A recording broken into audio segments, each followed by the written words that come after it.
Bhutan is still a developing country, and most of us youths are more engaged in social media than in the virtual world than in the real life, and we get influenced by all the romanticized posts about sadness and depression that we see in social media. We are very open to talk about our physical health. Are you going jogging tomorrow? Yes, I am. But nobody asks us, are you doing okay today? Nobody does that nowadays. It's just formal talks. Are you okay? Yes, fine. You? I'm okay.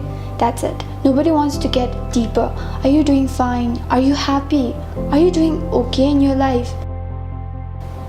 I have this one concept where people actually are ashamed of saying it out loud or coming into the public and actually asking for help, and I feel it's loneliness.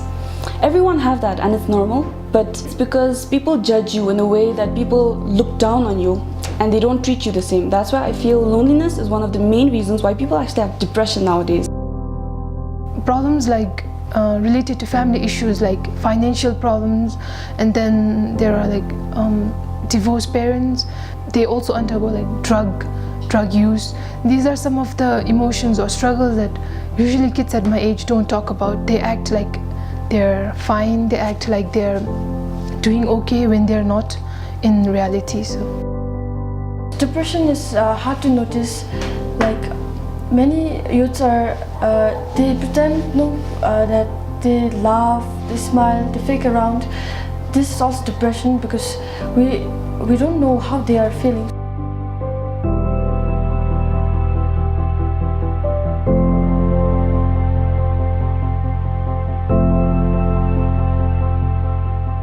Now, depression is a huge concern now because we have been seeing an increasing number of people taking their own life or trying to take their own life. Now, a lot of people have come with attempted suicide. We see that, and there are a lot of people who have actually died of suicide. So when things go to the extent that you don't feel that there is no hope for them, the only hope they see is to relieve themselves of this of that misery. Many people believe that depression simply is deficiency of willpower, which is not true, because depression can happen to anybody. Like even people who may think that they have everything in life, they are rich, they have all the money, they have all the material wealth in this world, yet they can become depressed. Causes can be multifactorial, and if you have a deficiency of certain chemicals in your brain, that's beyond your choice. You cannot have that. When somebody goes through severe depression, firstly the person has something called, we call it psychomotor retardation, meaning the person becomes totally immobile, is not able to communicate well, will be withdrawn. Sometimes they withdraw so much that they will not come out in the open, they will not mix up with other people. So depression is a mental illness. That's why the causes can differ. Causes can be because of some situation, environmental factor, they can be because of the biological factor, or they can be genetic because somebody in your family has depression, so you also tend to get depression in the long run. In a very superstitious population country, and we believe in a lot of spirits and ghosts and sort of many things we believe in, and that actually distracts a lot of our attention from giving the person the due attention. Then people in the family are all busy going after the astrologer and the lama and the healer rather than paying attention to the person. The person needs attention, the person needs help. I'll give you an example.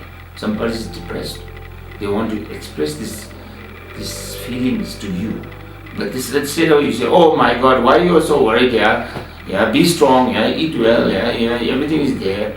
That is you're shutting the person up. You're not being open. The second thing is you're being judgmental.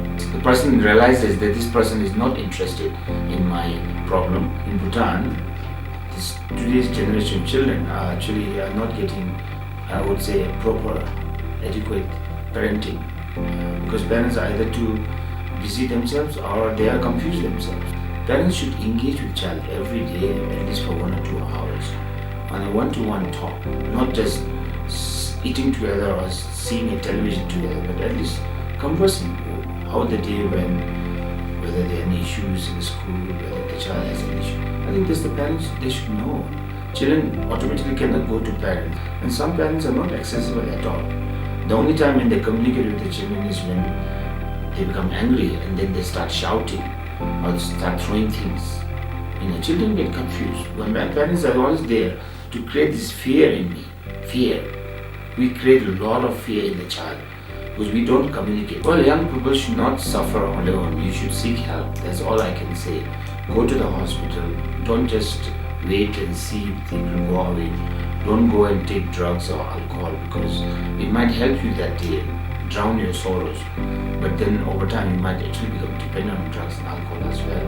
And I know that some of the families and parents are not very helpful because they don't understand. It is not that they don't want to help, but they don't really understand mental disorders. That's the problem in Bhutan. In general, we have a lack of awareness, we have stigma, and I think mental people are also discriminated.